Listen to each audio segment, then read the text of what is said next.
একটা ছোট্ট গ্রাম, নাম পদ্মপুর।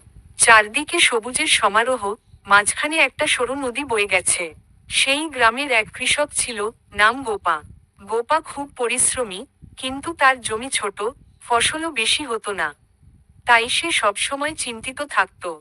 একদিন গোপার এক বৃদ্ধ কাকা তাকে একটা সজনে ডাঁটার চারা এনে দিলেন। বললেন, এটা লাগিয়ে দে, দেখবি তোকে কখনো না খেয়ে থাকতে হবে না। গোপা প্রথমে হাসল, একটা গাছ দিয়ে কি হবে? তবু সে কাকার কথা ফেলতে পারল না। গাছটা বাড়ির পাশে লাগিয়ে দিল।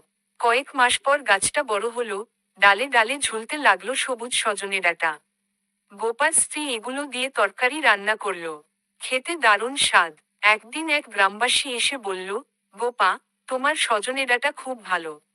আমাকে কয়েকটা দাও না। গোপা দিল। এরপর আরো অনেকে আসতে লাগলো।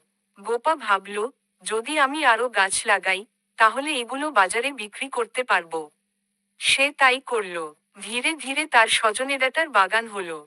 গ্রাম শহরের মানুষ তার কাছ থেকে কিনতে লাগলো। কিছুদিনের মধ্যেই সে লাভ করতে শুরু করলো। তার সংসার আর অভাবের মধ্যে রইল না। একদিন সেই বৃদ্ধ কাকা এলেন।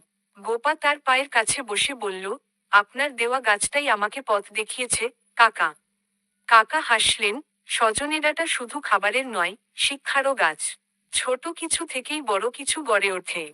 গোপাল বুঝতে পারল, অল্প কিছু দিয়েও জীবনে বড় পরিবর্তন আনা যায়, শুধু ধৈর্য আর পরিশ্রমের দরকার।